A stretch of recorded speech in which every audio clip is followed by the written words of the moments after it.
Live from New Delhi, you're watching DD India Live, India's voice to the world. I'm Abhishek Mahajan, coming up in the next 30 minutes. Former Indian Prime Minister Dr. Manmohan Singh's last rites to be performed today with a state funeral at 11:45 a.m. IST.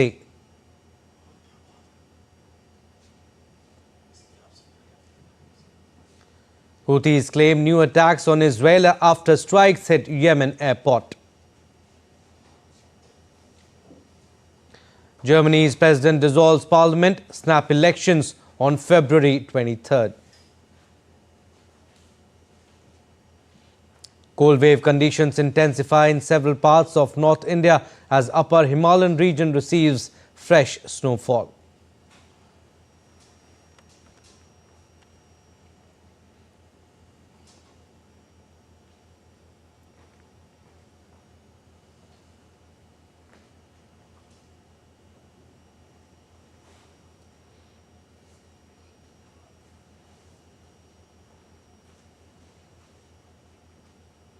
The last rites of former Prime Minister Dr. Manmohan Singh, who passed away on Thursday, will be conducted with state honours at 11:45 a.m. IST at Nigam Bodh Ghat Crematorium in the national capital on Saturday. The mortal remains of Dr. Singh will be kept at the All India Congress Committee headquarters for an hour from 8:30 a.m. IST for the people and Congress workers to pay their obeisance. His final journey will commence from the headquarters to the cremation ground at 9:30 a.m. IST. Dr. Manmohan Singh, who was also known as the architect of India's economic liberalization, passed away on Thursday night at the age of 92. He breathed his last at the AIIMS New Delhi emergency ward after being in critical condition.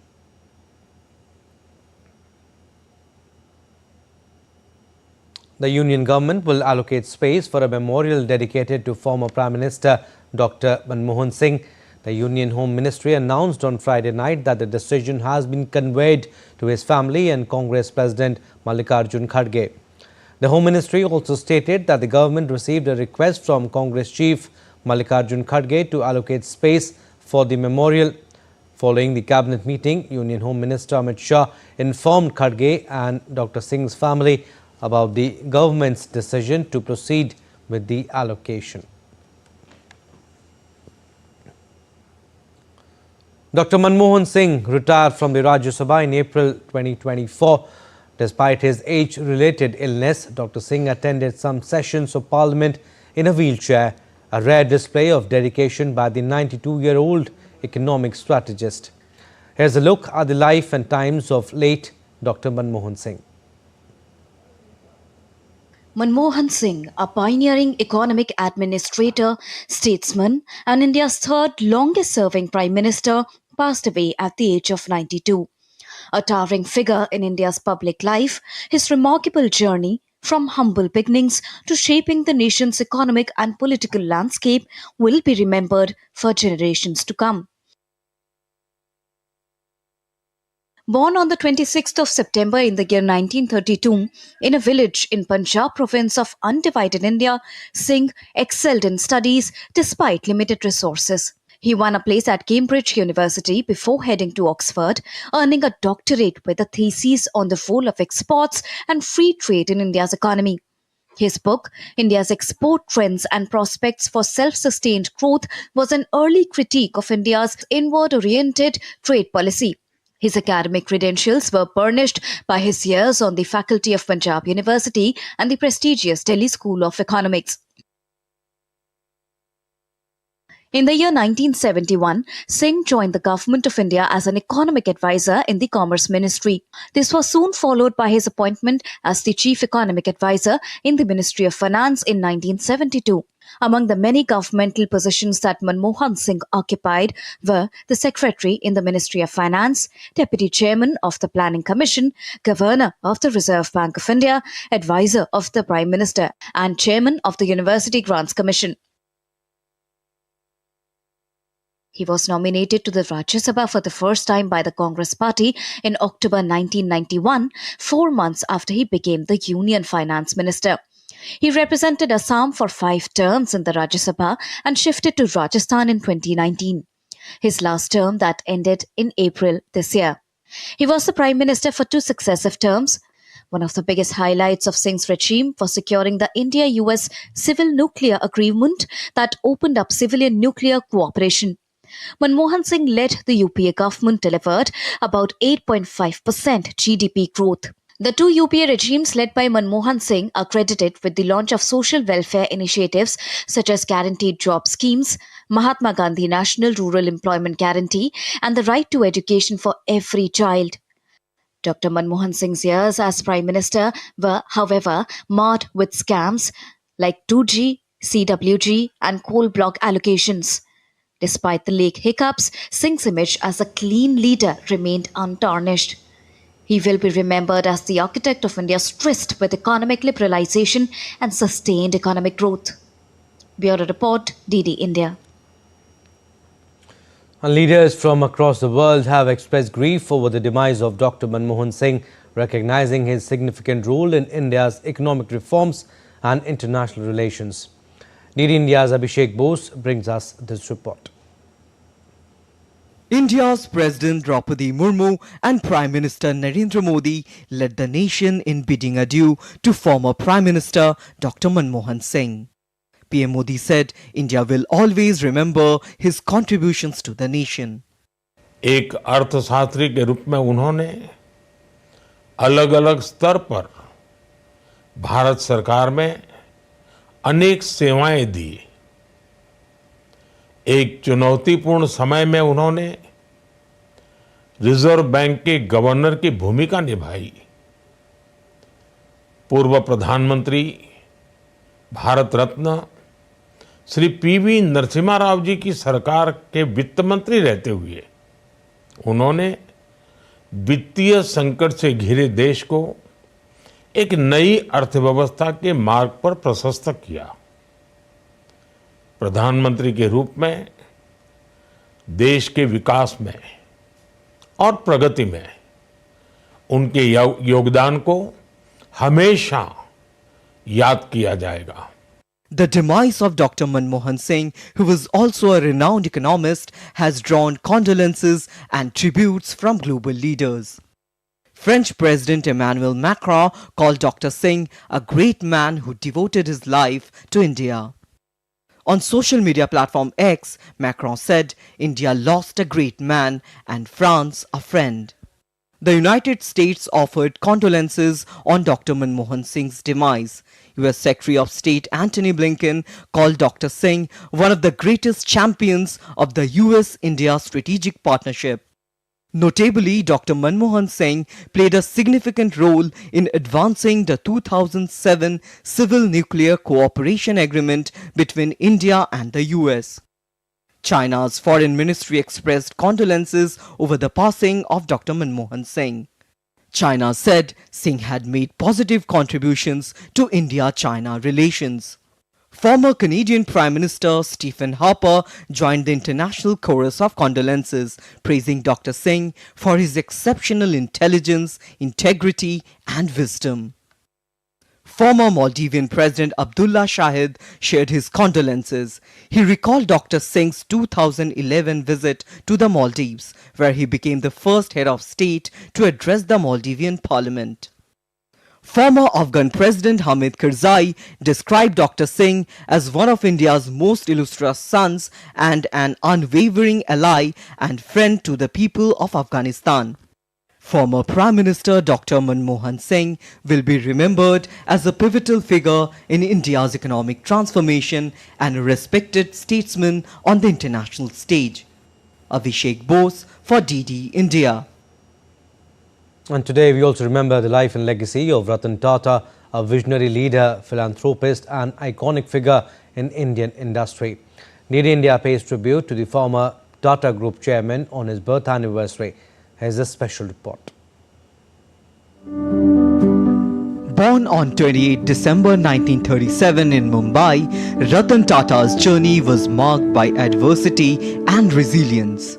He took over as chairman of the Tata Group in 1991 and transformed it into a global conglomerate. One of his most ambitious projects was the Tata Nano, the world's cheapest car, aimed at making the dream of a four-wheeler accessible to millions of Indians. Under his leadership, Tata Group made strategic acquisitions including Jaguar and Land Rover, catapulting Tata Motors into the global luxury vehicle market. The group also expanded its presence worldwide with the acquisition of British tea firm Tetley and Anglo-Dutch steel maker Corus. In 2004, Ratan Tata took Tata Consultancy Services public, encouraging investments in technology stocks during uncertain times.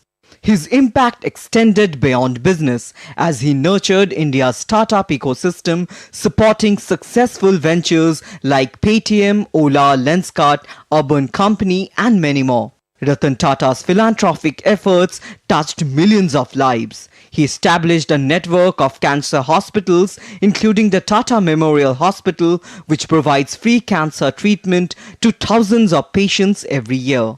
His resilience shone brightly during the 2008 Mumbai terror attacks, when the iconic Taj Mahal Palace Hotel, a Tata property, was targeted. Ratan Tata played a key role in the rebuilding and recovery efforts.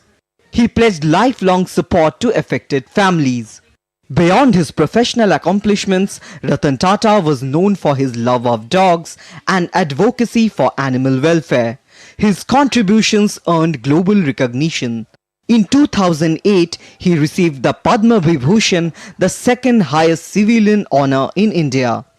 Ratan Naval Tata passed away at the age of 86 on October 9, 2024.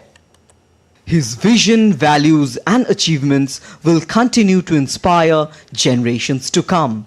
Abhishek Bose for DD India.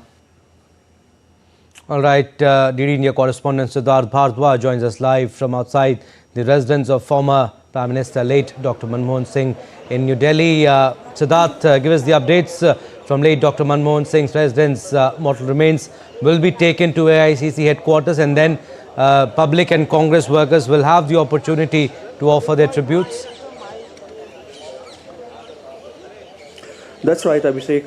A very good morning to you, Abhishek. I'm standing outside former Prime Minister late Dr. Manmohan Singh's residence, and the mortal remains are here as of now. But in a while, at around 8:30 a.m., Abhishek, it is very much expected that the mortal remains of former Prime Minister late Dr. Manmohan Singh's mortal remains will be taken to the AICC, the Congress headquarters, where several leaders, in fact, the information that we are getting right now is around, there are some 13 prominent names who will be visiting the Congress headquarters, to pay homage to him.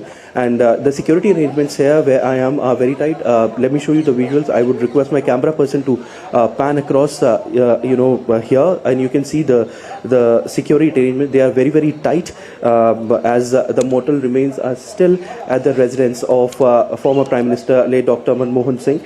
And he has had several achievements in his career, Abhishek. In fact, in 1971, if I tell you, he joined the government of India as economic advisor, in the Commerce Ministry, and right. It was followed by appointment as the chief economic advisor in the Ministry of Finance in 1972. And of course, among many governmental positions, that he has occupied as secretary, and for a very fact, Abhishek, that everyone is here, and security arrangements, like I was just mentioning, right. you are very, very tight. Security. He also had, the position of leader of opposition in the upper house from 1998 to 2004.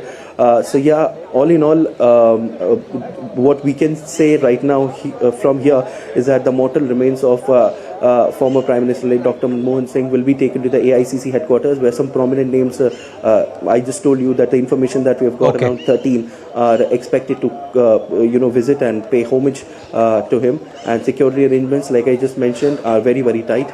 Abhishek, back to you. All right, security is tight because the movement will start soon. Siddharth, December 26th to January 1st being observed as a week of national mourning in honor of former Prime Minister late Dr. Manmohan Singh. The Congress party also suspended all its official events for the week. Saying last rites will be conducted with full state honors. What details you have on this, Siddharth? Yeah, definitely, Abhishek. You're right on this.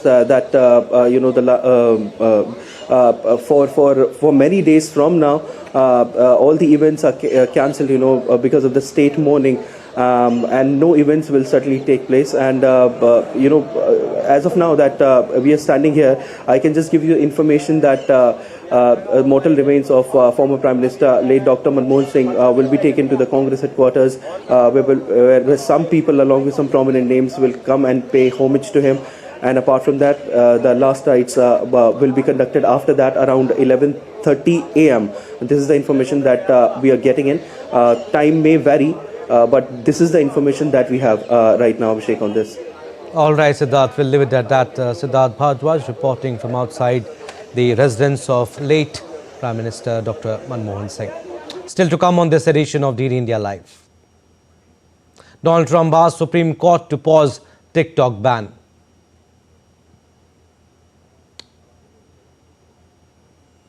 And Peruvian President Dina Boluarte announces rise in minimum wage rate.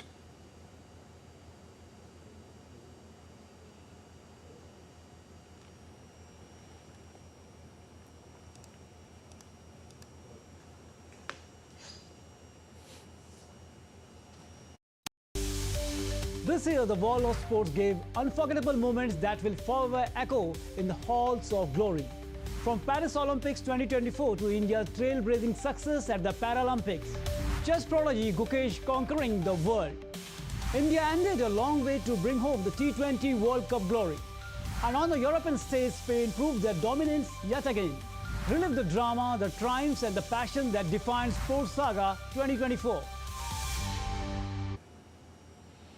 You're watching DD India Live. I'm Abhishek Mahajan. Some more stories. India's External Affairs Minister Dr. EAM Jaishankar, who is currently on an official visit to the US, where he met with the officials of Indian Embassy and consul generals in US and discussed opportunities for deepening partnership, focusing on technology, trade and investments.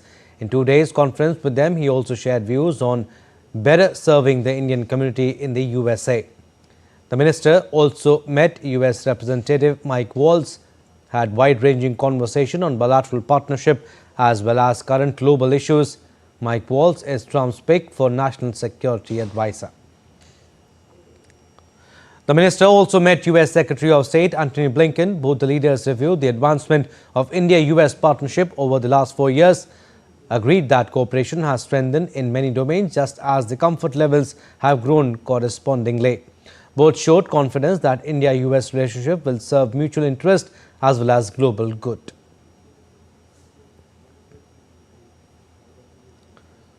Now, prosecutors in New York are seeking the maximum penalty of life without parole for Sebastian Zapata, accused of killing a woman by setting her on fire on a New York City subway. The announcement was made by Brooklyn District Attorney Eric Gonzalez on Friday. A 33-year-old resident of a homeless shelter in Brooklyn, Zapata faces charges of first-degree murder, second-degree murder and first-degree arson.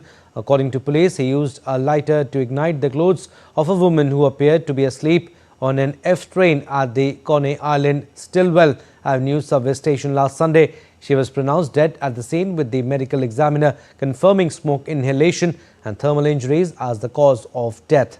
Authorities are still working to identify the victim. I want to assure the people of this city that this office will do everything in our power to hold him accountable.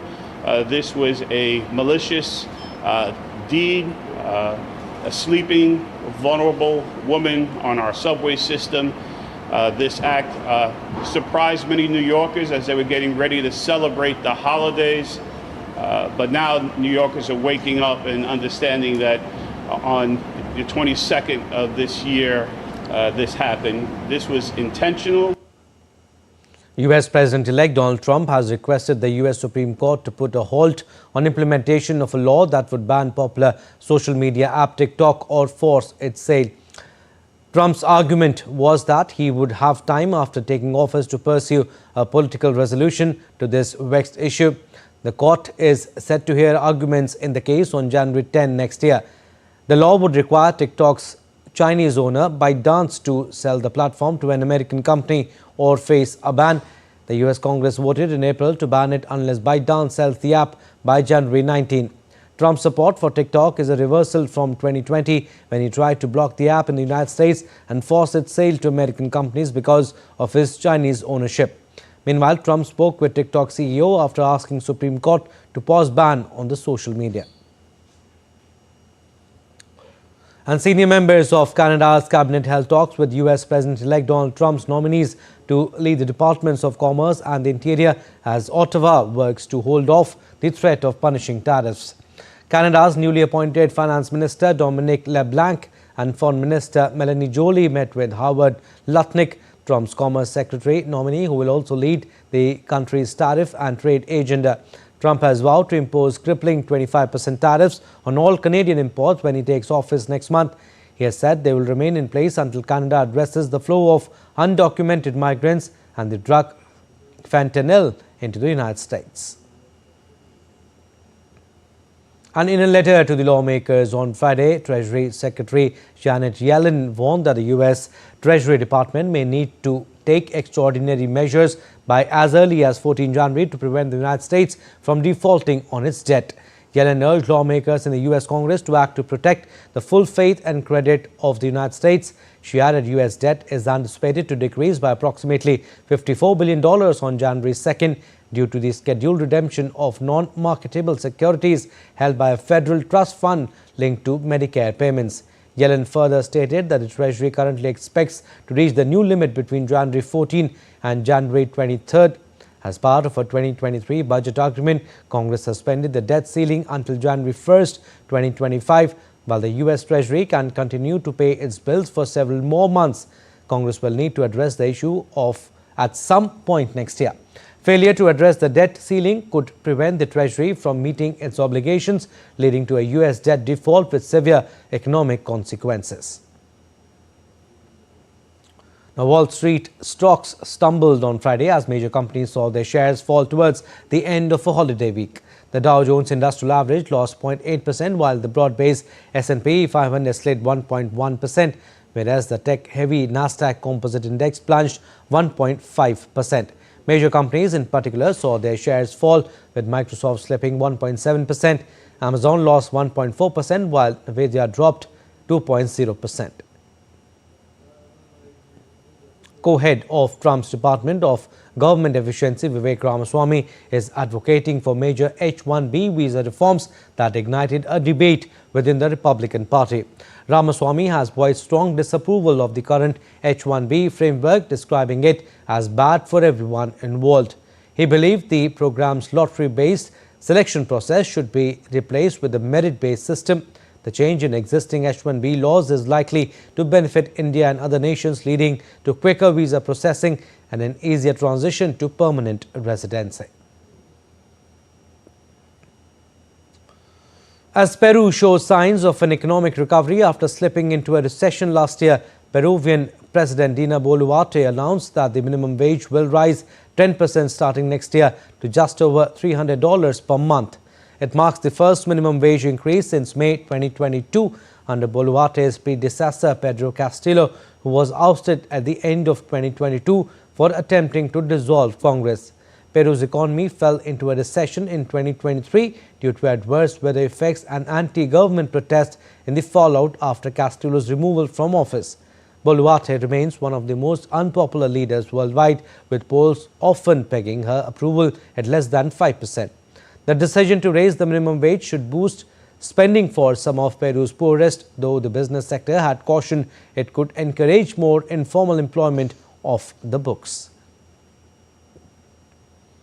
German President Frank-Walter Steinmeier dissolved the lower house of the parliament, clearing the way for snap elections on February 23rd next year after the collapse of Chancellor Olaf Scholz's coalition government. Scholz lost a confidence vote earlier this month following the departure of the Free Democrats, leaving his government without a majority. Meanwhile, Conservative challenger Friedrich Merz has launched his campaign, accusing Scholz's administration of stifling growth with excessive regulations. As tensions in West Asia escalate, Houthis have claimed to attack against Israel in retaliation to the airstrikes that hit the international airport in Sana'a and other targets in Yemen. Houthis fired a missile at Ben Gurion Airport outside Tel Aviv and launched drones at the city as well as a ship in the Arabian Sea. Whereas Israel's military reported that a missile launched from Yemen had been intercepted before crossing into Israeli territory, Houthis have stepped up their attacks against Israel since late last month when a ceasefire took effect between Israel and Hezbollah. According to Houthi Transport Ministry, flights from Sana'a Airport resumed at 10 a.m. yesterday despite the damage. The Israeli strikes on Thursday landed as the head of the World Health Organization said he and his team were preparing to fly out from Sana'a, injuring a UN crew member. The strikes left the top of the control tower, a bombed-out shell and large windows in the airport building were shattered with glass littering the ground. Now, rain swept through Delhi, leading to a drop in temperatures and intensifying the ongoing cold wave conditions. The India Met Department has predicted severe cold wave conditions, resulting in dense fog in parts of Uttarakhand, Himachal Pradesh, Haryana, Delhi NCR and Chandigarh on Saturday. It also stated that parts of Uttar Pradesh, Haryana and eastern Rajasthan will receive thunderstorms and hailstorm on Saturday. The Met Department has also issued a yellow alert for Delhi till 30th December as light to moderate rainfall is expected during this period. That's all for this edition of DD India Live, but do let us know your thoughts on the news of the day. For those on the go, you can get all the latest news and updates from India and across the world on DD India mobile app. The app is available on both Android and iOS platforms. Scan the QR code on the screen to download now. And we'll be back with more news as it breaks here on DD India. I'm Abhishek Mahajan from all of us here in Delhi. Thanks for watching DD India Live.